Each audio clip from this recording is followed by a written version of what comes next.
रहस्यों से जुड़ी कहानियां पढ़ने में दिलचस्प लगती हैं, लेकिन कुछ रहस्य ऐसे भी होते हैं जो होते तो काल्पनिक हैं, लेकिन वास्तविकता बनते देर नहीं लगती। रहस्यमय दरवाजा एक ऐसी ही जबरदस्त कहानी है जो आपको रोमांचक एहसास करवाएगी। एक छोटा सा गांव था। उसी गांव में कार्तिक नाम का एक लड़का रहता था। उसे पढ़ाई में कोई दिलचस्पी नहीं थी। वह ज्यादातर जंगल में पेड़ पौधों के बारे में जानकारी जुटाने का इच्छुक था। इसके लिए वह कई घंटों के लिए जंगल में अकेले ही निकल जाया करता था। उसके पिताजी को उसका जंगल घूमना पसंद नहीं था। वह उसे आवारा लड़का समझते थे। वह चाहते थे कि कार्तिक कुछ काम ढूंढ ले ताकि कुछ पैसे कमाने लगे, लेकिन उसे कहीं नौकरी नहीं मिलती। इसलिए वह उसे मजबूरी में अपनी ही किराने की दुकान में काम करने को कहते हैं। कार्तिक को दुकान में काम करने में कोई रुचि नहीं थी, लेकिन अपने पिताजी का दिल रखने के लिए उन्हीं के साथ दुकान में बैठने लगता है। कार्तिक को पतंग उड़ाने में मजा आता था, इसलिए वह खाली समय में अपने घर के पीछे पहाड़ी मैदान में पतंग उड़ाया करता था। कार्तिक की जिंदगी का कोई लक्ष्य नहीं था, इसलिए वह अपने काम में लापरवाही करता रहता था। कार्तिक के पिताजी जानते थे कि किराने की दुकान का काम कार्तिक के बस की बात नहीं, लेकिन उन्हें लग रहा था कि शायद वह काम सीख जाएगा।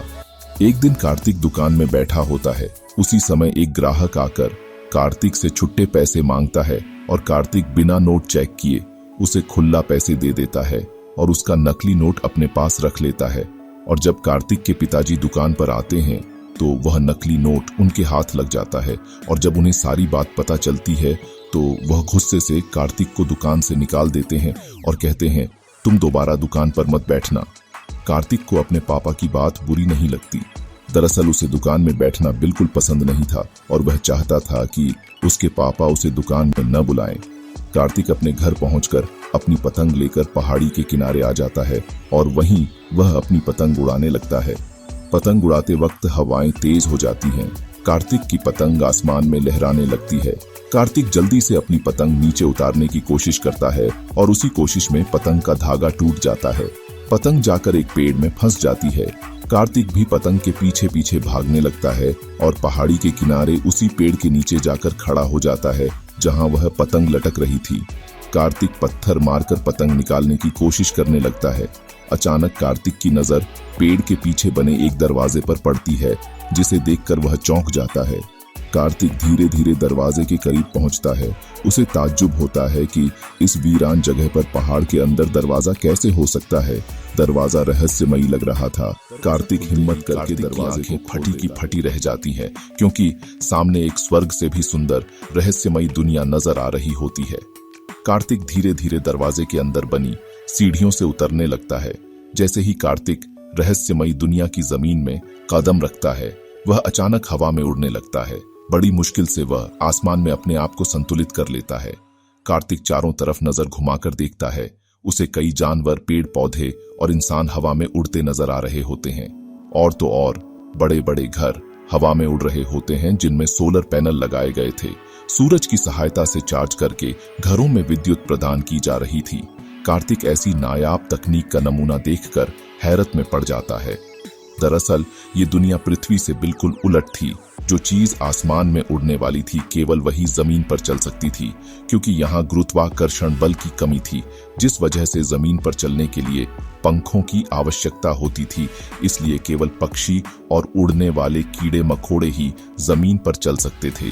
कार्तिक को यह नजारा अद्भुत लग रहा था।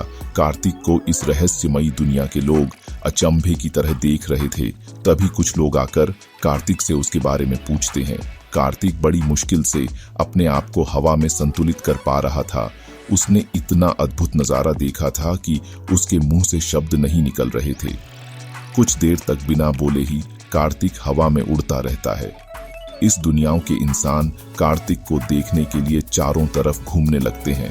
कार्तिक के कपड़े और उनके कपड़े बिल्कुल अलग थे। इस दुनिया के इंसानों के कपड़ों में सोलर चार्जिंग पैनल लगे हुए थे, जिसकी मदद से वह अपने शरीर में लगे गैजेट्स का इस्तेमाल कर पाते थे। सभी के पास एक से बढ़कर एक आधुनिक यंत्र मौजूद थे, जो पृथ्वी की तुलना में कहीं ज्यादा आधुनिक थे। इस जगह पर भी पृथ्वी की ही तरह लोगों ने अपने अलग अलग देश बना रखे थे और हर देश में प्रधानमंत्री, राष्ट्रपति और आर्मी फोर्सेस भी थी। कार्तिक इस दुनिया में अजनबी था। जिसकी वजह से लोगों उसे संदिग्ध व्यक्ति समझ रहे थे और इसी कारण उसे गिरफ्तार कर लिया जाता है। कार्तिक बहुत विनती करता है कि मैंने कुछ नहीं किया, मुझे गिरफ्तार क्यों कर रहे हो, लेकिन उसकी बात किसी को समझ में नहीं आती। यहाँ के लोगों की भाषा शैली बिल्कुल अलग थी। ज्यादातर लोग कम शब्दों में ही बात किया करते थे। कार्तिक को गिरफ्तार करके पूछताछ करने के लिए पुलिस थाने लाया जाता है। कार्तिक लोगों को अपनी बात समझा पाने में असमर्थ था क्योंकि उसकी भाषा किसी को समझ में नहीं आ रही थी। कार्तिक की बात को समझने के लिए लैंग्वेज डिकोडर टेक्नोलॉजी का इस्तेमाल किया जाता है।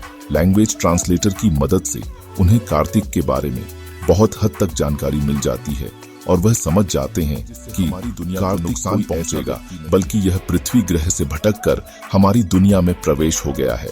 इस दुनिया के लोग कार्तिक को अपना मेहमान समझने लगते हैं। कार्तिक के खाने पीने के लिए शाही व्यंजनों की तैयारी की जाती है। कार्तिक इनके बदलते व्यवहार से चिंतित था क्योंकि वह इनकी बातों को समझ नहीं पा रहा था। जैसे ही कार्तिक को खाने की टेबल के सामने लाया जाता है, कार्तिक के चेहरे में मुस्कुराहट आ जाती है क्योंकि वह काफी देर से भूखा था। कार्तिक तुरंत खाने की टेबल के आसपास मंडराने लगता है और जैसे ही कार्तिक खाने का पहला निवाला मुंह में डालता है, उसे तुरंत उल्टी हो जाती है। खाने का स्वाद एकदम कड़वा था। कार्तिक को ऐसे खाने की आदत नहीं थी। खाने का अपमान देखकर दूसरी दुनिया के लोगों को गुस्सा आता है। वह इशारों में कार्तिक को खाने के लिए दोबारा कहते हैं, लेकिन कार्तिक उन्हें मना कर देता है। कार्तिक उन्हें इशारे से समझाता है कि अपने लिए खाना वह खुद ही बना लेगा, केवल उसे खाने पीने की चीजें उपलब्ध करा दी जाए। कार्तिक को पेड़ पौधों के बारे में पहले से ही अच्छी जानकारी थी। कार्तिक को किचन में भेज दिया जाता है और कुछ ही घंटों की मेहनत के बाद कार्तिक स्वादिष्ट खाना तैयार कर लेता है। कार्तिक के खाने की खुशबू से इस दुनिया के लोगों के मुंह में पानी आ जाता है। वह भी कार्तिक का बनाया हुआ खाना चखना चाह रहे थे। कार्तिक सभी को खाने के लिए आमंत्रित करता है। कार्तिक का बनाया हुआ खाना खाते ही सभी कार्तिक के दीवाने हो जाते हैं। उन्होंने आज तक इतना स्वादिष्ट खाना नहीं खाया था। इस दुनिया में पृथ्वी की तुलना में खाने के अलावा सभी चीजें बेहतर थीं, लेकिन आज इन्हें खाने के असली स्वाद का एहसास हो चुका था। कार्तिक के बनाए हुए खाने की बात दूर दूर तक फैला लगती है। एक दिन इस शहर में इस दुनिया के प्रधानमंत्री का दौरा होने वाला था, जिनके स्वागत के लिए पूरे शहर को सजाया जा रहा था, लेकिन खाने की जिम्मेदारी कार्तिक को दी जाती है। कार्तिक अब इन लोगों के इशारों को समझने लगा था और उसे भी इस दुनिया में मजा आने लगा था। जैसे ही प्रधानमंत्री का आगमन होता है, उनका जोरदार स्वागत किया जाता है और प्रधानमंत्री जी के भाषण के बाद भोजन की व्यवस्था की जाती है। प्रधानमंत्री के दौरे में एक से एक अधिकारी आए होते हैं और जैसे ही प्रधानमंत्री खाना खाते हैं, वह अपनी कुर्सी से उछल पड़ते हैं। कार्तिक ने स्वाद का ऐसा नायाब नमूना पेश किया था कि इस दुनिया में सभी उसके स्वाद के दीवाने होने लगते हैं। प्रधानमंत्री आदेश देते हैं कि कार्तिक को सर्वोच्च सम्मान दिया जाए और इससे खाना बनाने की सारी विधियां सीखी जाए। प्रधानमंत्री के आदेश से कार्तिक को इस दुनिया का प्रतिष्ठित नागरिक बना दिया जाता है। कार्तिक के रहने के लिए एक बहुत ही सुंदर घर उपहार स्वरूप दिया जाता है। कार्तिक की जिंदगी बदल चुकी थी।